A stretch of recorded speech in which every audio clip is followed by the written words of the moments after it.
شاہ ہیڈرن کے رومی لشکر نے یروشلم کو بالکل تباہ و تاراج کر ڈالا۔ اس سے پیشتر بہت سے دشمنوں نے ایسی کوششیں کی مگر انہیں پوری کامیابی نصیب نہ ہوئی تھی۔ اس مرتبہ شہر کاملہ برباد کر دیا گیا۔ کوئی چھوٹی سے چھوٹی عمارت بھی سلامت نہ رہی اور یہودیوں کے نام حکم جاری ہو گیا کہ وہ آئندہ کبھی اس شہر میں واپس نہ آئیں۔ یروشلم کی تاریخ پتھر کے دور سے شروع ہوتی ہے۔ دنیا کا کوئی دوسرا شہر پیش نہیں کیا جا سکتا جس کی سرگزشت اس درجہ ہنگامہ خیز اور دردناک ہو۔ ہمارے پاس 33 صدیوں کا تاریخی سرمایہ موجود ہے۔ اسی اسنا میں یہ شہر 12 زلزلوں کا نشانہ بھی بنا جنہیں قدرت کے تھپیڑے قرار دینا چاہیے۔ ان کے علاوہ کم و بیش 20 مرتبہ اسے ناکہ بندیوں اور محاصروں سے سابقہ پڑا۔ 2 مرتبہ ایسی بری طرح اس کی اینٹ سے اینٹ بجی کہ مدت دراز تک یہاں کے حالات کا کوئی سراغ ہی نہ ملا۔ 18 مرتبہ تقریباً نئے سرے سے تعمیر کرنا پڑا۔ 6 مرتبہ اس کے باشندوں نے اپنا مذہب تبدیل کیا۔ اس کی ہنگامہ خیز تباہی کا ایک واقعہ پیش آیا جس میں شاہ ہیرو اعظم اس کے بعد مختصر وقفوں کو چھوڑ کر یہودیہ پر رومی گماشتگے ہی حکومت کرتے رہے۔ اس کی ہنگامہ خیز تباہی کا ایک واقعہ ایک سن میں پیش آیا جب شاہ ہیرو اعظم اس کے بعد مختصر وقفوں کو چھوڑ کر یہودیہ پر رومی گماشتے ہی حکومت کرتے رہے۔ نظم قائم رکھنے میں ان کی مشکلات بڑھتی گئیں۔ دیہاتی علاقے کا چپا چپا ڈاکوؤں سے معمور تھا۔ مذہبی اختلافات کی بنا پر قتل اور خون ریزی کا سلسلہ روز افزوں تھا۔ ایک بار جب یہودیوں نے رومی سپاہیوں کے ایک دستے کو موت کے گھاٹ اتار دیا تو رومی شہنشاہ نیرو کو سخت تادیبی کارروائی کی ضرورت محسوس ہوئی۔ وپین اور ٹائٹس رومی لشکر لے کر آئے اور ملک میں سیل کی طرح پھیل گئے۔ 3 سال کے دوران بڑے ہولناک واقعات پیش آئے اور بالآخر یروشلم کی اینٹ سے اینٹ بجا دی گئی۔ مقدس ہیکل کو بھی آگ لگا دی گئی۔ یہ یہودیوں کی سلطنت کے خاتمے کا رسمی اعلان تھا۔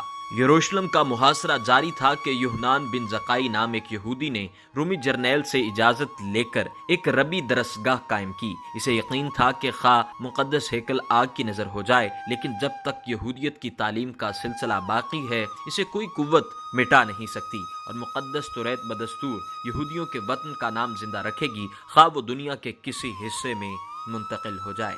جو یہودی گروہ یہودیہ مصر یا طرابلس میں لڑ رہے تھے ان کی بےخانی کر دی گئی۔ فلسطینی یہودیوں کی تقدیر پر آخری مہر اس وقت لگی جب شہنشاہ ہیڈرین نے یہودیت کو خلاف قانون قرار دے دیا۔ یہودیوں نے برکبا کو مسیح قرار دے کر 3 سال بہادرانہ جنگ جاری رکھی لیکن ان کی کامیابی کی کوئی امید نہ تھی۔ یروشلم مسخر ہوا تو حکم دے دیا گیا کہ اس کی اینٹ سے اینٹ بجا دی جائے۔ جس جگہ شہر آباد تھا وہاں کھیتی باڑی شروع کر دی گئی۔ اس وقت سے 20ویں صدی تک یہودی روئے زمین پر آوارہ وطن ہو کر ٹھوکریں کھاتے رہے۔ یروشلم کی عظمت اور شان کا پہلا دور وہ تھا جب یہ شہر حضرت سلیمان علیہ السلام کی سلطنت کا مرکز تھا۔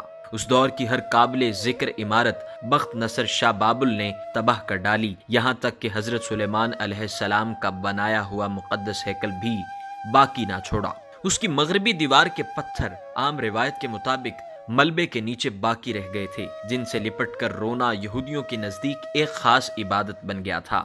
کورش شہنشاہ ایران نے شہر اور ہیکل کو از سر نو تعمیر کرنے کا حکم دیا مگر یہ شہر دوبارہ پھر تباہ ہوا۔ پھر آہستہ آہستہ تعمیر ہوا تو شہنشاہ ہیڈرین نے حکم دے دیا کہ یہودیوں کو نکال دیا جائے اور شہر کو رومیوں کا ایک مرکز بنا دیا جائے۔ آگے چل کر رومی شہنشاہوں نے مسیحیت قبول کر لی تو یہودیوں پر اس وقت بھی پابندیاں باقی رہیں بلکہ ان پر زیادہ سختیاں ہونے لگیں۔ جب فلسطین کی حکومت مسلمانوں کے ہاتھ آئی تو ہیکل کی جگہ مسجد تعمیر ہوئی مگر یہودیوں اور عیسائیوں کو زیارتوں کی عام اجازت مل گئی۔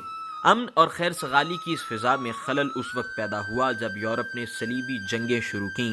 اس دور کے خاتمے پر صدیاں گزر گئیں تو پہلی جنگ عظیم کے بعد برطانیہ نے فلسطین میں یہودیوں کی آباد کاری کا دروازہ کھول دیا۔ اس وقت سے جو فتنہ پیدا ہوا اس کی وجہ سے پورے مشرق قریب کا امن خطرے میں پڑا ہوا ہے۔